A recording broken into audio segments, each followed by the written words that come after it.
First time মানে ও যখন মানে বাক্সারা গেটের পাশ দিয়ে পায়ে হাঁটা পথ দিয়ে ওপরে রোডে উঠে গেছে, পিছন থেকে ওকে চুল ধরে টেনে ফেলে দিয়েই প্রচণ্ড কপালে মানে ঘুষি দেয়া হয়েছে, যার ফলে ওর নাকটা তো ফেটেই গেছে, ভিতরে অনেক ইনজুরি হয়েছে আর ব্লিডিংটা প্রচণ্ড মানে 2 ঘন্টা কন্টিনিউয়াসলি ব্লিডিং হয়ে গেছে।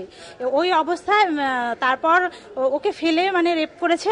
রেপ করার পরে যখন রেপ করছে ও তো বাধা দেওয়ার চেষ্টা করেছে, কিন্তু ওকে গলা টেপা হয়েছে যে আপনি যদি প্রতিবাদ করেন তাহলে এক্ষুনি মেরে দেওয়া হবে। হ্যাঁ, তারপর ওর গহনাগুলো নিয়েছেন। তারপর ও ওই অবস্থায় ওখানে জলে মুখ টুক ধুয়ে আবার এসছে, রাস্তা দিয়ে আস্তে আস্তে জগাছা থানা পরে জগাছা থানায় গেছেন। জগাছা থানায় ভারপ্রাপ্ত অফিসার যিনি ছিলেন তিনি জাস্ট একটা ডায়েরি, নর্মাল ডায়েরি লিখেছেন। ওরকম রক্তাক্ত অবস্থায় দেখে যে কোনো সাধারণ মানুষ মানে হসপিটালাইজ সাধারণ মানুষ করেন, কিন্তু একজন মানে সরকারের দায়িত্বপ্রাপ্ত পুলিশ যাদের শান্তি রক্ষার দায়িত্ব তানারা ওই ব্যবস্থা নিলেন না, বাড়ি পাঠিয়ে দিলেন। ওই অবস্থায় যখন দিদি বাড়ি ফিরলেন তখন আমার তো মাথা ঘুরে গেছে, কন্টিনিউয়াসলি মাথা ঘুরে গেছে, কি করবো ভেবে পাচ্ছি না। হ্যাঁ, অ্যাম্বুলেন্স দাদাকে ফোন করলাম, উনি হচ্ছেন গণেশ গুহ, উনি সাথে সাথে চলে এলেন। উনি এসে মানে আমাদের যথারীতি ঘটনাটা জেনে জগাছা থানার সামনে আবার অ্যাম্বুলেন্স দাঁড় করালেন।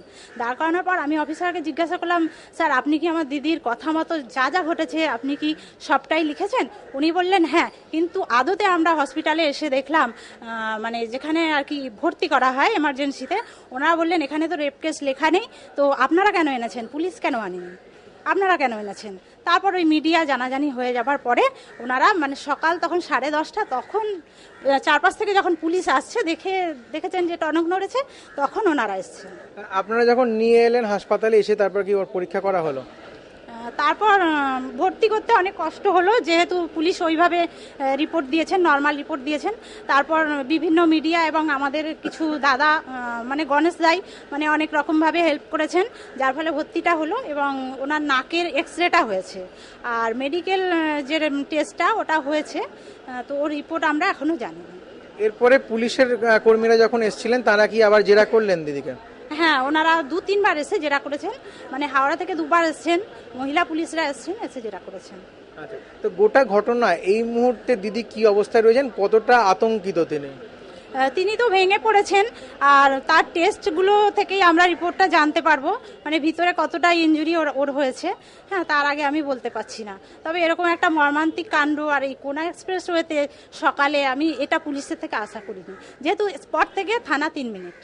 আমি আর একবার জানবো আপনার কাছে, দিদি যখন ফিরে গেলেন বাড়িতে, যাবার সময় আপনি যখন বাড়িতে ছিলেন সেই অবস্থায় কিভাবে দেখলেন দিদিকে এবং দিদি গিয়ে কি কি বললো আপনাদের? মানে আমরা যখন দেখলাম কন্টিনিউয়াসলি ব্লিডিং হয়ে চলেছে, শাড়ি পুরো ভিজে গেছে, মুখ এবং নাক দিয়ে রক্ত পড়ছে। আর এই অবস্থায় মানে ওকে আমরা বললাম তুই কথা বলিস না, চুপ কর, মাথা আমারই ঘুরে গেছে। তারপর ওকে আমরা যথারীতি যত শীঘ্র সম্ভব হসপিটালাইজ করলাম। হাসপাতালে যখন নিয়ে এলেন এখানে ব্যবস্থা কিরকম ছিল? এখানে তো ফার্স্ট টাইম কোনো ট্রিটমেন্ট হয়নি, জাস্ট কালকে 2টো ব্যথার ট্যাবলেট দিয়েছেন, এছাড়া ওই টেস্টটা হয়েছে, অন্যান্য কোনো রকম ওষুধপত্র দেননি। পরে পুলিশ কখন আপনাদের অভিযোগ নিল? অভিযোগ নিয়েছেন বেলা তখন 11টা, সকাল 11টা। সেটা কি আপনারা লিখিত দেন? সেটা আমাকে এসে ওনারা বলেন আপনি আর একটা লিখিত দিন, তারপর আমার থেকেই লিখে নিয়ে যান। আচ্ছা, প্রথমে যখন গিয়েছিলেন আপনারা, দ্বিতীয়বার যখন ঘুরে গেলেন দিদিকে নিয়ে, তখন আপনারা কি এফআইআর করতে বলেছিলেন নাকি সেটা বলেন? যেটা মানে করে দিয়েছেন তাতে বললেন এটাতেই সব আছে। হ্যাঁ, এর মধ্যেই রেপ টেপ সব মেনশন আছে, কিন্তু আদতে মেনশন ছিল না, ওনারা জাস্ট নেগলেক্ট করেছেন বিষয়টা। এই মুহূর্তে কি মনে হচ্ছে, আপনি একজন মহিলা হিসেবে কতটা ইনসিকিউর ফিল করছেন? আমি তো এই দিনের বেলা শহরের বুকেই যদি এরকম ঘটনা ঘটে থাকে তাহলে আমরা সন্ধ্যের পর কি করে বেরোবো? আর পুলিশ, আমি জনগণেরও কিছু দেখলাম, দিদি রাস্তা দিয়ে যখন গাড়ি নিয়ে লোকে যাচ্ছে তখন দিদি হেল্পের জন্য হাত বাড়িয়ে চেঁচামেচি করার চেষ্টা করেছে, কিন্তু তারাও হেল্প করেনি আর পুলিশ নিজেও করেনি।